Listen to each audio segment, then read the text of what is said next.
What is going on, guys? Welcome back to another episode of Paul Talks Patriots.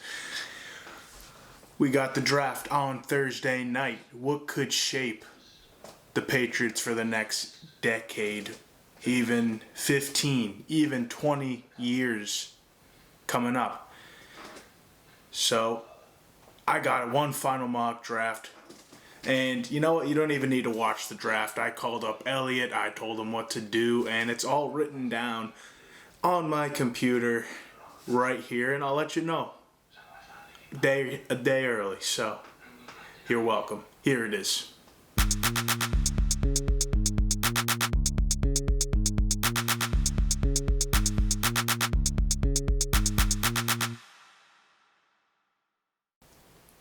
All right, well, Patriots, as we all know, have the third overall pick this year and have no quarterback on their roster that can go out there and get them to the playoffs. So, with that being said, number 3 overall in the draft, no surprise, it's Drake Maye, quarterback out of UNC. I'm not going to waste too much time talking about him. You can go back and watch just about any video I've posted and hear what I have to say on Drake Maye. But I will say, just to run through, he's 6'4", 220. Great prototypical build for a quarterback. Besides that, he has a lot to clean up. His technique is very inconsistent. His decision making is inconsistent. His footwork needs to improve. But he is great at throwing the ball in the middle of the field, which very few prospects are able to do. Great sign of success at the next level is having that attribute in your game. Really, Drake Maye could be a Hall of Famer, or he could be out of the league in 3 years.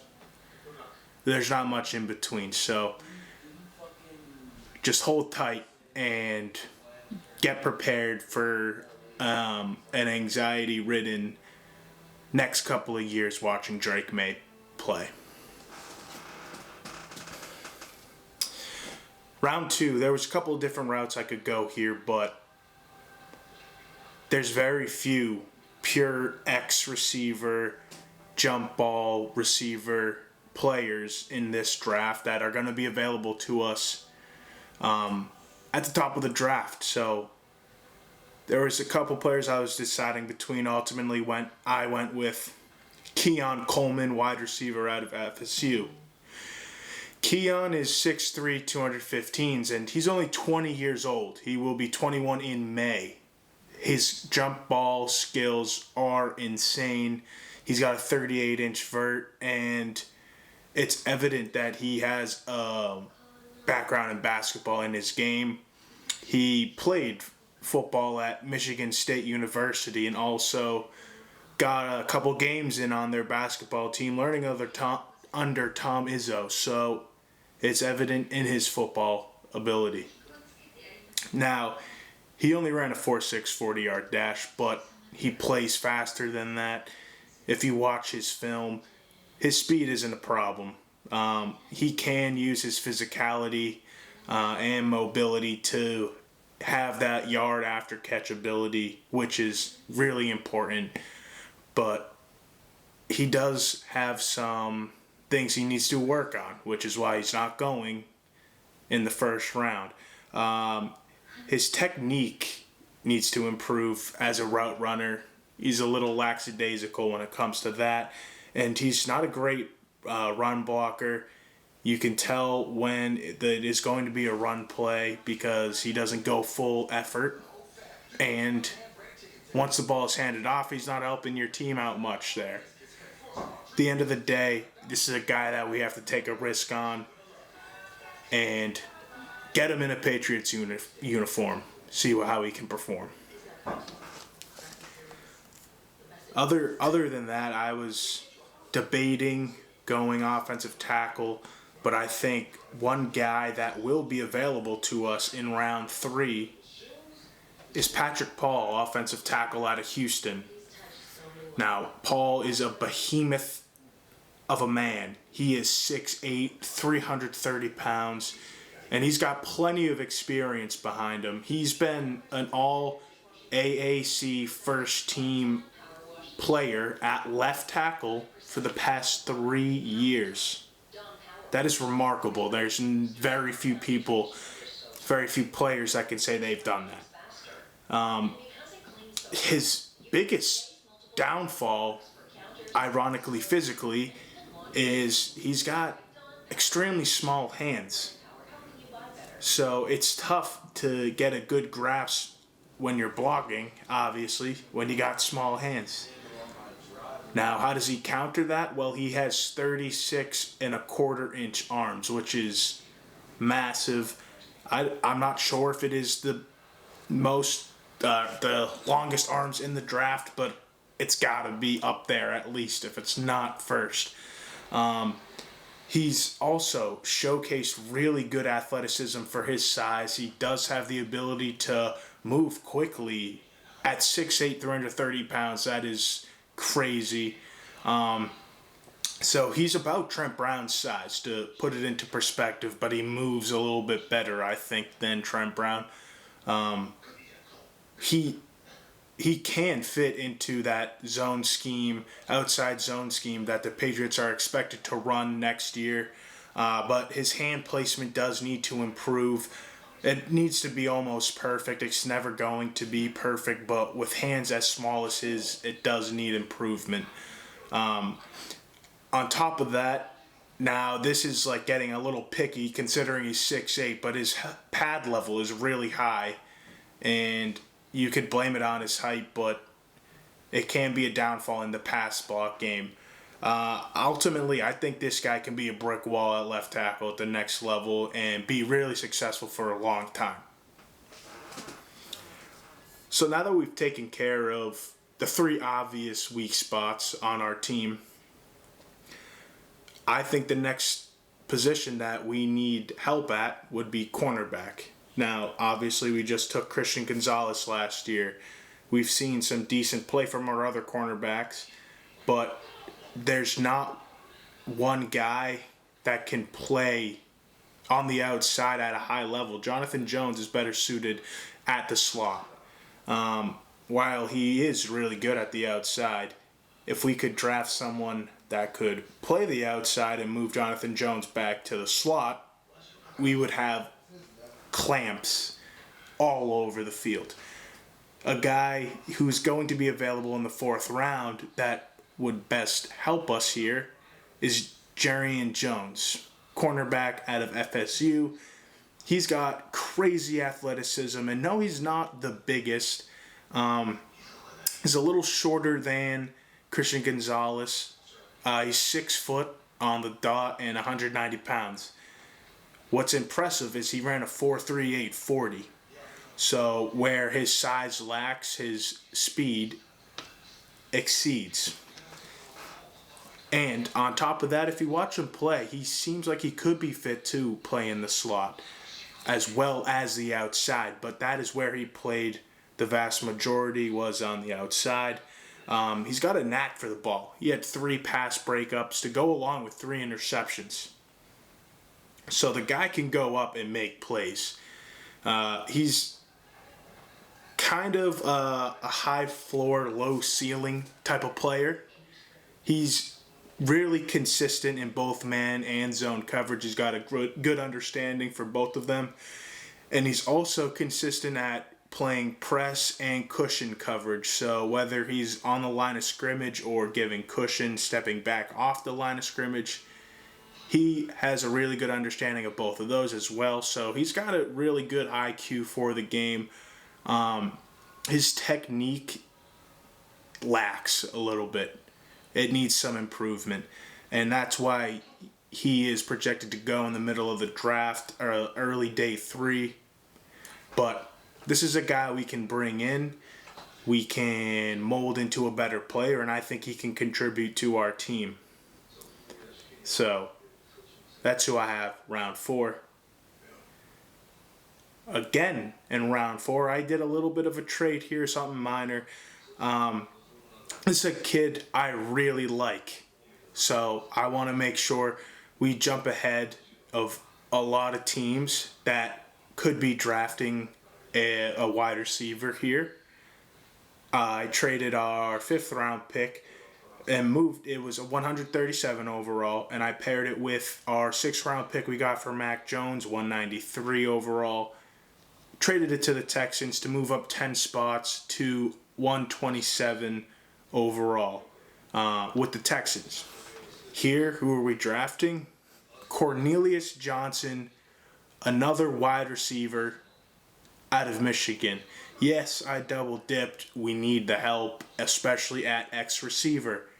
If we can get a little competition going even, get Keon Coleman not so comfortable knowing he has to earn his spot on the team, why not? And this kid has some talent too. Johnson was overshadowed by Roman Wilson, obviously.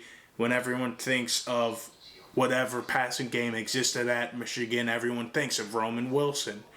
But because J.J. McCarthy wasn't passing the ball too much, no one really heard about Cornelius Johnson. If you watch the film, though, the talent is there. Also, he's 6'3", 215 pounds, so the kid's got size. He can play that traditional X-receiver role. His route running leaves a lot to be desired, and he has trouble creating separation. But possibly his best running trait, opposite of Keon Coleman, is his run blocking. The guy has a high motor and loves to help out in the run game. Now, with just his downfield running ability and trouble separating, a good comparison would be Devontae Parker. But Miami Dolphins Devontae Parker, we'll say, not New England Patriots Devontae Parker, because no one likes that guy. Going into round 6 now, we only have one pick this round because I traded it. But here we take a guy that you might have heard of before, played in a couple of big games over his college career. Kendall Milton, running back out of University of Georgia. Now, this guy isn't spectacular, but he is a bruiser. Loves to run in between the tackles, and he's tough to tackle. He's not going to always go down at first contact. If he does, he's usually falling forward. He's got a big frame. He's 6'2", 225, and will run people over before they run him over. As far as reading blocks, he is great at it and will hit the hole created for him, if not even created for him, the correct hole with a lot of power, and he's usually picking the right one, which is tough to teach a running back, but he has that trait to his game. Outside of that, he's not extremely athletic. He's not too elusive. But like I said, he will run through defenders before he will make that juke move, that spin move, whatever it is, a little shimmy. And he's not going to get past the second level in the defense a lot. But if he does, even after that, his breakaway speed isn't anything spectacular. But if you need solid, gritty yards, this guy can go get them for you. He could be Ramondre Stevenson's replacement. I don't see him as being a starting caliber running back, but I do think we are going to draft a running back this year, granted that Stevenson's contract is up after this year. Just really interesting stats from Milton, though. Over his final 5 games, he averaged just under 8 yards per carry and had 9 rushing touchdowns. In 5 games, that's pretty friggin' good. And then lastly, his pass catching ability is lackluster, so he's not going to be used on third down, but can be used on first and second or third and short scenarios.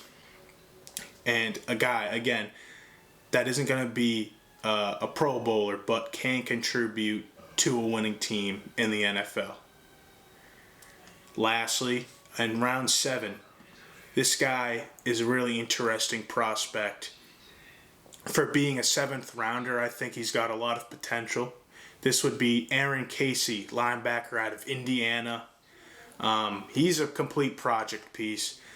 He's inconsistent all the way down the board. His play recognition, his tackling, his technique, mainly keeping his outside shoulder free.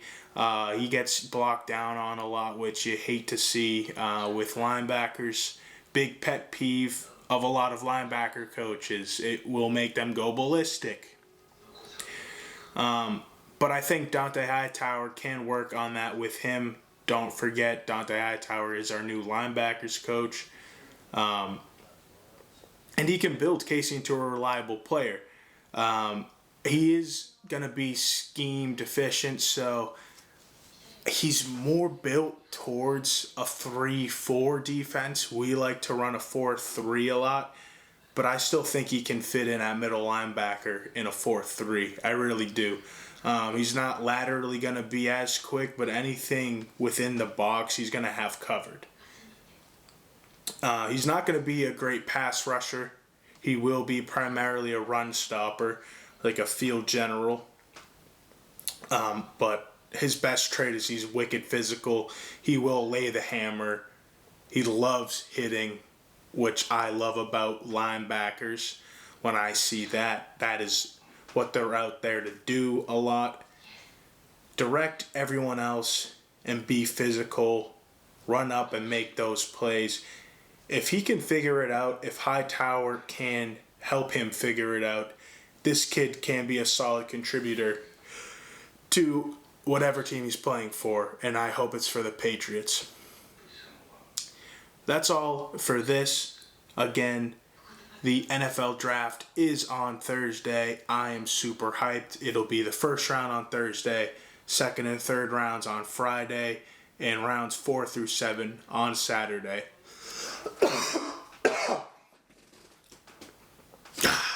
Maybe I am a little nervous after that. But yeah, next time I talk to you guys, we will have hopefully at least 8 more people on our team. And I'm excited to see who they are. I will keep you updated. I'll be watching the draft and be posting it on my Instagram at Paul Talks Patriots. If you don't follow it, give it a look, give it a follow, give the page a like and a subscribe. Be much appreciated. Till next time, I will catch y'all.